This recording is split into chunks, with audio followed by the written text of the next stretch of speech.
You're going to unleash tons of damage to every single enemy you're going to inflict in this game. This build is extremely overpowered, which one, you can become a god, two, you can deal a lot of damage just by using your melee ability, and two, you're going to be getting tons of explosions for this build. There are currently 96.7% of you that aren't subscribed to the channel, so be sure to hit that subscribe button. What are you waiting for? It's free and you can change your mind anytime. In order for us to deal tons of damage for our melee ability, we're going to need to use this exotic gauntlet called the Wormgod Cares. I don't know how to pronounce it, but it is what it is. So whenever you get a finisher or melee kills, it would grant a stack of burning fists up to the maximum of 5 stacks. If you have not gotten a melee kill in less than 2 seconds, the burning fists bar will start to decay over time. So let me show you guys the damage numbers for each stack of this gauntlet. The first stack will give you 55% melee damage. The second stack will give you 110%. The third one will give you 165%. The fourth one will give you 220%. And last but not least, the fifth stack will give you 275% increased damage to your melee. So your main goal for this is to get times 5 stacks in order for you to deal as much damage as possible to bosses or any other enemy. But usually for this gauntlet, it's kind of hard to get the first 2 stacks for the burning fists because your melee damage isn't really high enough to insta-kill enemies. All I would have to do is use my primary weapon to lower down their health. Then I would use my melee ability or just my fist in general to get that kill to give me more burning fist stacks. So this is the gauntlet that you can be able to deal a lot of damage to enemies. So we are going to be having weapons that would buff the melee damage even more. We'll get onto that later. Now let's talk about the Titan subclass, aka the Berserker. Let's head to the abilities. For the Strand grenade, be sure to put grapple because whenever you get a grapple melee kill, it would also count towards your burning fists. For the aspects, I do recommend going for Into the Fray. One, because whenever you get woven mail, your melee regeneration rate is increased, and also whenever you destroy a tangle or whenever you cast your super, it would grant woven mail to nearby allies, including yourself as well. This aspect will also give you 2 fragment slots. For the second aspect, if you want to get tons of healing and increased melee damage, be sure to put Banner of War. Whenever you defeat a target with a melee attack, finisher, or a sword, it would raise a Banner of War that pulses with energy, periodically healing nearby allies and increasing melee and sword damage. Targets defeated by you and nearby allies charge the banner, increasing the speed of its pulse. So for Banner of War, it is going to take a bit longer to get it, but as soon as you have times 4 Banner of War, you're going to be demolishing every single enemy in your path. Now for the 4 fragments, let's start with the first Strand fragment. This one is called the Thread of Warding. Picking up an orb of power grants woven mail, but it would give you -10 resilience. The second Strand fragment is Thread of Generation. Dealing damage generates grenade energy, but it would give you -10 discipline. The third Strand fragment is Thread of Fury. Damaging targets with a tangle grants melee energy, but it would give you -10 strength. For the fourth and final Strand fragment is Thread of Transmutation. While you have woven mail, weapon final blows creates a tangle, but it would give you +10 strength. Let's head to the weapons that would buff your melee damage even further. Let's start with the kinetic weapon. We are using the Strand shotgun that comes from Crota's End. The shotgun is called Swordbreaker. Here's what you need to run for the perks. The first one is Plug List. Final blows with this weapon generate improved melee energy. Dealing melee damage briefly improves this weapon's handling. I mainly put this one because who likes more energy? I do! So whenever you get final blows, it would give you melee energy. The main perk for the shotgun is 1-2 Punch. Hitting a target with nearly every pellet in your shot increases melee damage for a short duration. So if you hit all of your pellets on that target, you'll deal 100% increased melee damage for 1.22 seconds. And you can also increase the damage even further whenever you're dealing with bosses. But the only way for you to do this is by using your grapple melee. So all you would have to do is grapple into the air near the boss, and then as soon as you're floating into the air, pull your shotty out, shoot the boss, and then melee. I know this is going to be very hard, but if you want to deal even more damage, be sure to do that. What's cool about the origin trait on the shotgun is that the perk is called Cursed Thrall. After defeating a target with a melee attack, final blows with this weapon causes targets to explode for a short duration. Let's head to this weapon that will give you tons of explosions. This solar hand cannon that you can get from the King's Fall raid, hopefully I can pronounce this right, but I'm pretty sure I won't, is Zaoulis Bane. Probably butchered it, but yeah. Here are the perks that you should be running for this hand cannon. The first one is Explosive Payload.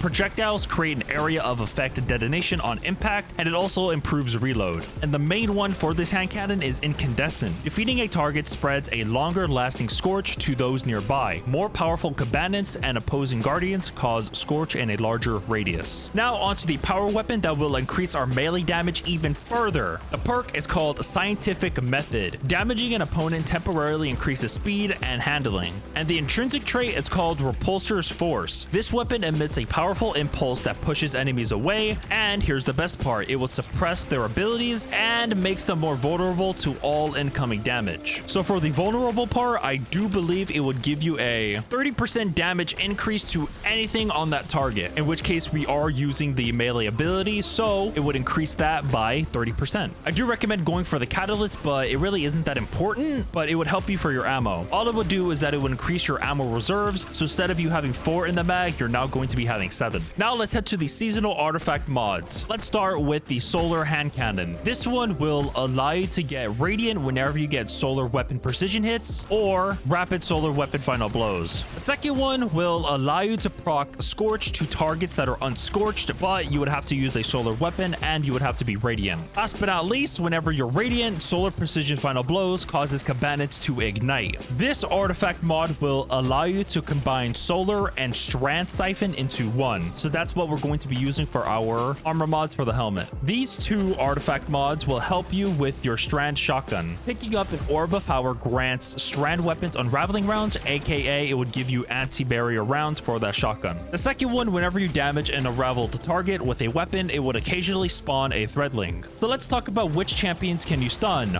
Well, you could be able to stun every single champion in the game with the weapons that we are using. Let's start with anti-barriers. I did already mention whenever we get unraveling rounds, it would give us anti-barrier rounds, and we're also going to be getting radiant because of our solar hand cannon, which will transfer that to the shotgun because we are using unstoppable hand cannons for this season. So we could be able to stun unstoppables with our hand cannons. For the overload champions, we are using the tractor cannon, which suppresses targets, and that's the weakness for overloads, which allows them to be stunned. But I'm pretty sure if you play the cards right and you get ×5 burning fists, you're going to be insta killing every single champion you see. So let me show you guys how to use this build. You're first going to want to get ×5 burning fists by getting melee kills. As soon as you have that, be sure to pull out your tractor cannon, debuff that target, then swap to your shotgun, hit him with the shotgun, and then melee him to insta kill him. But if you're dealing with a champion, be sure to stun them first. Now let's head to the stats for the build. I do recommend going for resilience because we are using this for endgame content. So if you do have tier 10 resilience, it would give you a 30% damage reduction.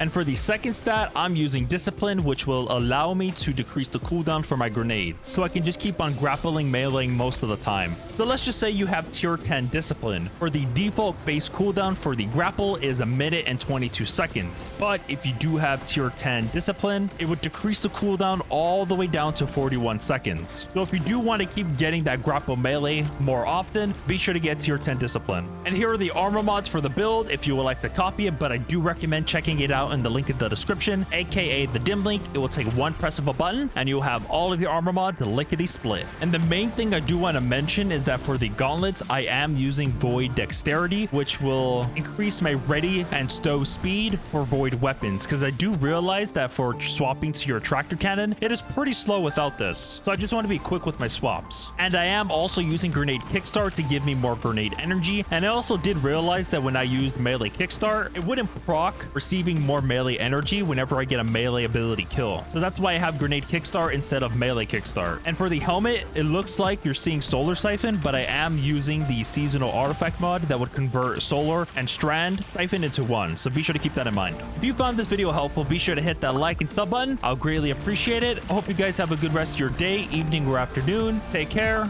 and peace. Join the Discord!